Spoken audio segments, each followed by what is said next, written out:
Why are you going to Europe? Well, I spend most of my summers in Europe.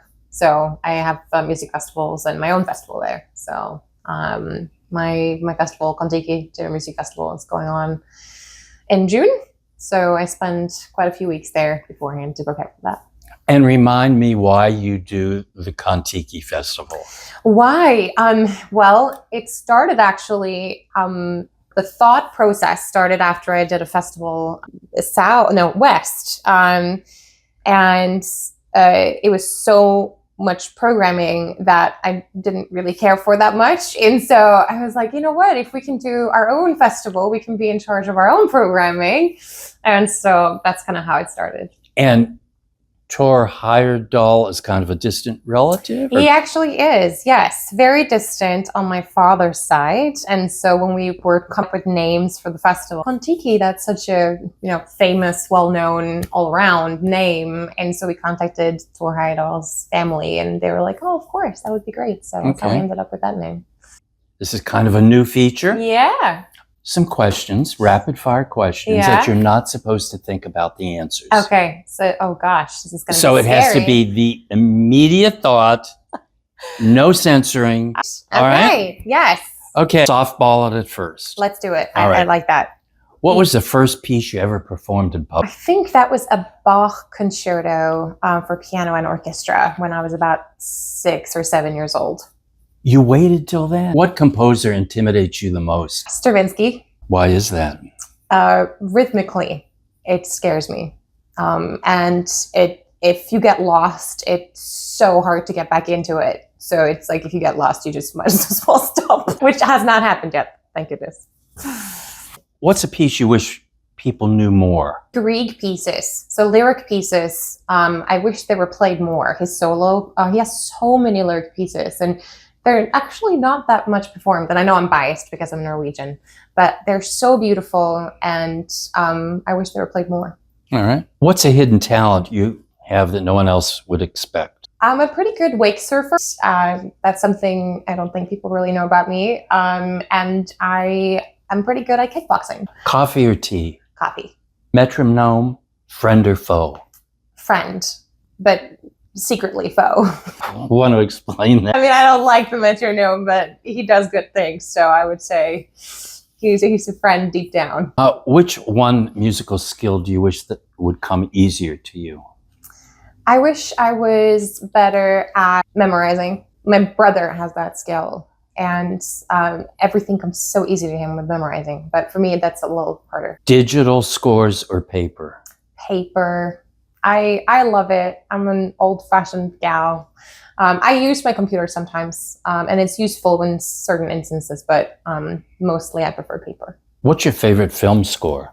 Ooh, I would say Interstellar.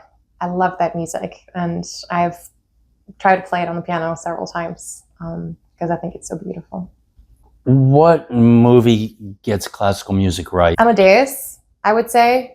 And that's like the first movie that comes to mind when you ask that question. I think Amadeus, yeah. If they were making a biopic of you, who would you like playing you? Cameron Diaz, because I get that a lot that we look alike. So I guess I would say Cameron Diaz or any romantic comedy heroes that I had when I was growing up. Bach or Beethoven? Beethoven. Oh, that's such a hard question. How can you ask me that? My goodness, I love both. Why Beethoven over Bach? I've played more Beethoven than I have Bach, but I mean, I love Bach too. And I mean, it's like Don't be indecisive, one or the other. Okay, oh, this is so hard. I think more for piano by Beethoven than Bach, but I also love Bach. So it's really hard. Mm-hmm. Yeah, but maybe a little bit more Beethoven.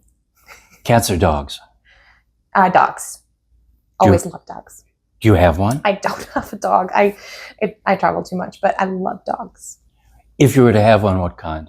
Well, I love golden retrievers. But they're kind of hard to stuff in a bag when you'd be traveling. Maybe like a Pomeranian or something a little smaller that I could take with me. But golden retrievers are my favorite. Right. Favorite airport? I think Singapore.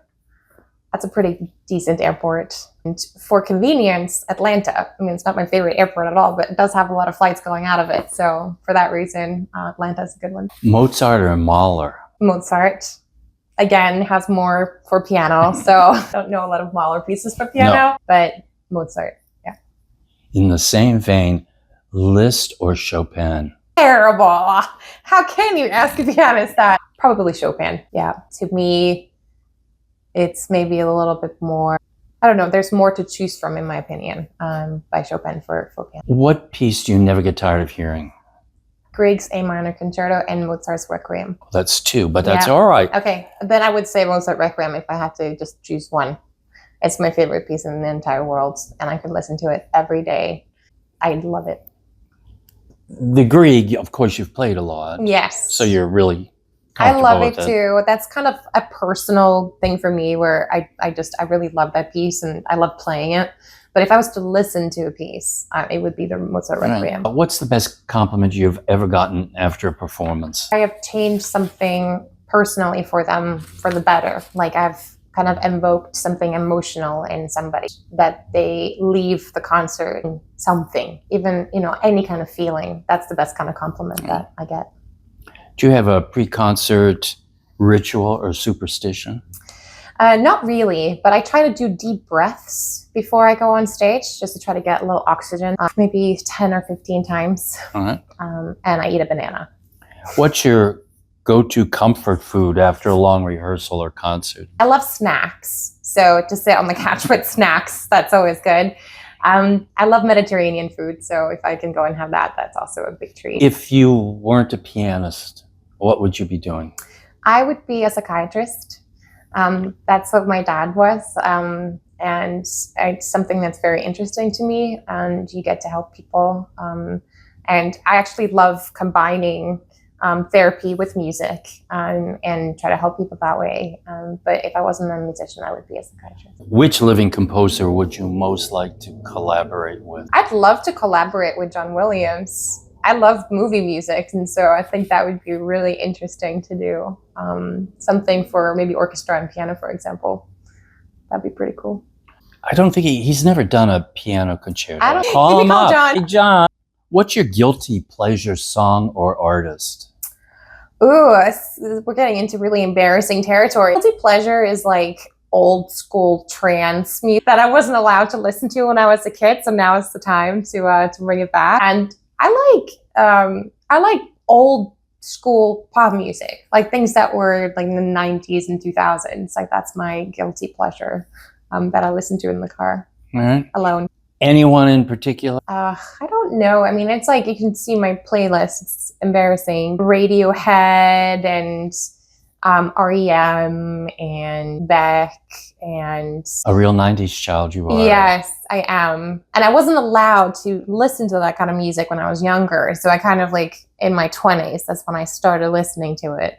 And even now, I mean, I'll try to force my friends to listen to Backstreet Boys and NSYNC in the car and, try to get my will that way. Sure. If you could have dinner with one composer, living or dead, who would it be?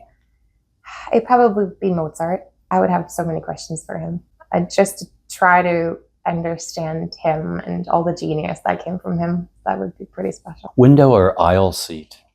Window seat. Yeah, I don't really like the aisle seat that much. I feel like it's so crowded with everybody, so I like to be by myself and squeeze myself into the window. Rainy day or sunny day? Sunny day. Unless I'm practicing all day long, then it could be raining. That's fine with me. What's your favorite sound? Sound? I don't know. Probably beach. Anything by the beach where the waves are coming in. And then maybe some seagulls. That's kind of my childhood memory that I love the most. And we used to go on sailing vacations together. And that kind of sound is so relaxing. Do you listen to music when you're here? Like in the apartment? Not that much, actually.